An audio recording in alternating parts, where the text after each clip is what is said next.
The midday sun beamed through the tall cafe windows, scattering soft golden rays across polished tables, just as the lunchtime rush swelled with chatter and clinking glasses. But at table 14, where everything should have been ordinary, a storm was brewing, subtle at first, then sharp enough to slice through the warm air. Zara Mitchell, a 27-year-old black waitress with calm eyes and a tired but resilient posture, approached with her notepad in hand. She was doing what she did every day, carrying grace, humility, and quiet determination with every step. Yet in the next few seconds, her entire world stood on the edge of humiliation.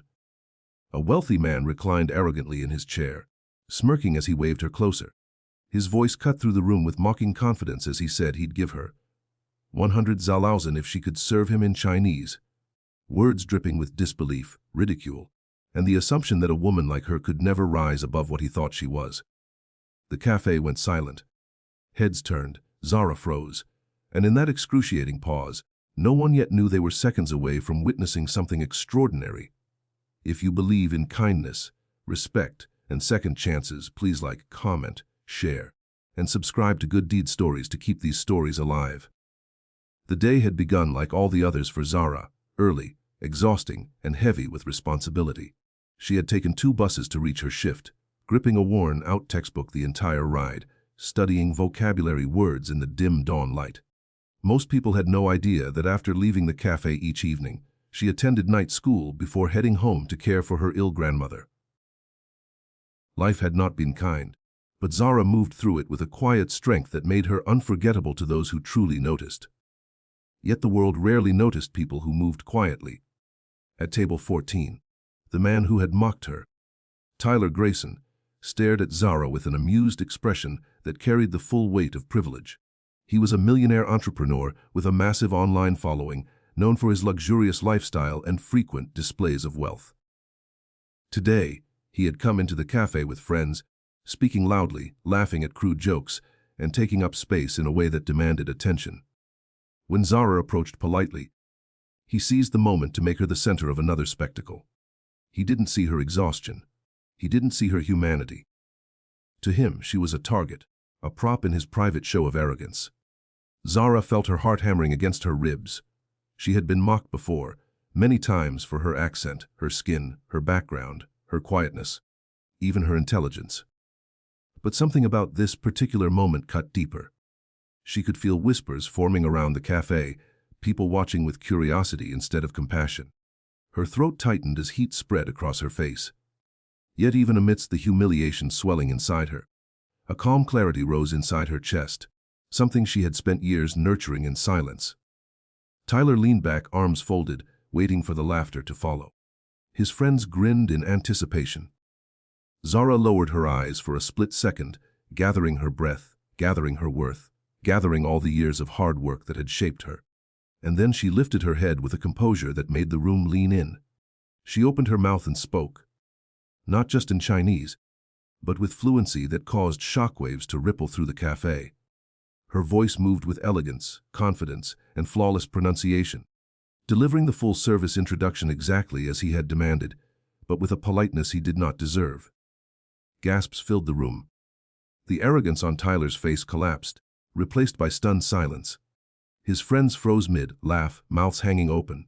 Customers nearby stared in disbelief, and for the first time in a long time, Zara felt the weight of the room shift, not against her, but toward her. But her demonstration didn't end there. When Tyler stuttered in shock and attempted to regain control of the situation, Zara seamlessly switched languages again. This time French, then Spanish, then Arabic. Each word flowed naturally, beautifully, like she had spent her entire life weaving the world's cultures into her heart. She continued through Italian, Japanese, Portuguese, and even Russian, each language polished like a jewel. The cafe had gone completely still. Even the espresso machine seemed to quiet itself as if watching her. 9 languages. 9 lifelines she had built for herself through nights of studying on buses, breaks between shifts, and dreams she held onto even when bills piled high and hope grew thin. Languages were her escape, her sanctuary, her way of proving to the world, and to herself, that she was capable of greatness despite the weight life placed on her shoulders. The millionaire who mocked her looked small now, smaller than she ever felt, even on her hardest days. But Zara wasn't done. With the same calm tone she had used in every other language, she concluded her service introduction in English, the cafe still stunned into reverent silence. And then she stepped back, standing tall with the dignity of a woman who had learned long ago that respect is not given by others. It is carried within oneself. Tyler Grayson felt humiliation wash over him in waves. His friends avoided eye contact. Customers began recording, whispering, admiring, encouraging. The quiet strength in Zara's posture demanded attention, like a spotlight without ever raising her voice. But Tyler did what prideful men often do when faced with their own ignorance. He scoffed and insisted he had only been joking. He shrugged off the challenge he had set, trying to laugh it away. But the onlookers didn't laugh. They knew what they had seen. They had witnessed a woman turn humiliation into triumph with nothing more than the power of her mind. And the footage spreading through dozens of phones would soon ensure that the world saw it too. At the far end of the cafe sat a man who had watched everything unfold with quiet intensity. Julian Ardent, a reserved but influential philanthropist known for investing in community programs, quietly without ever seeking applause. He had been reviewing proposals over a cup of tea when Zara began speaking in multiple languages. His eyebrows lifted gradually, not just with surprise but with profound admiration. Something in her resonated deeply with him. The discipline, the intelligence, the fire she carried beneath her calm exterior. Julian knew brilliance when he saw it. He also knew injustice intimately. He had grown up in a struggling immigrant household where education was a luxury and opportunity was a miracle. When he watched Zara being mocked, his chest tightened with the old anger he once felt as a child when people dismissed his family. When she began speaking 9 languages, he felt something else. Hope. He waited until Tyler and his entourage finally left, faces flushed and energy diminished, the room buzzing with pride for Zara.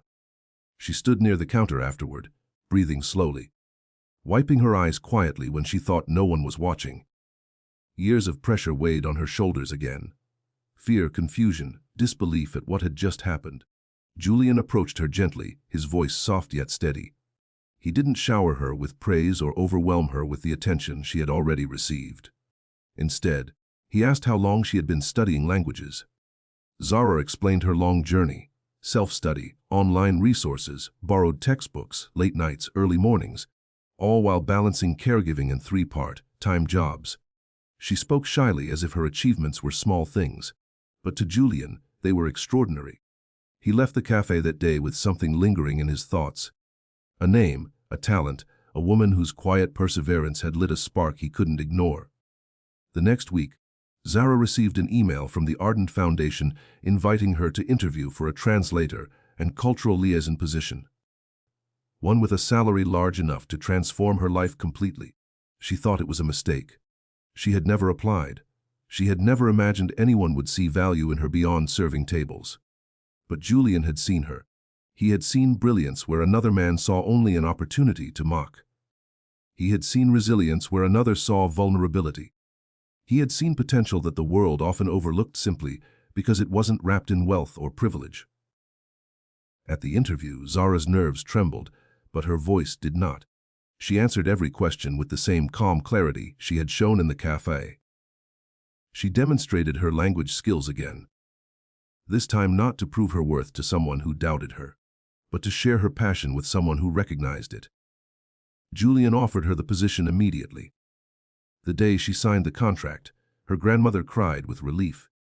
Zara felt the tightness in her chest loosen for the first time in years. She was finally stepping into a future she had built piece by piece, night by night, word by word. From that day forward, her life changed in ways she had only dared dream about. She traveled internationally for work, connecting cultures, representing communities, and helping bridge communication gaps for humanitarian projects. Her name became known in rooms she once believed were unreachable. And the viral video, recorded by customers at the cafe, spread like wildfire across social media.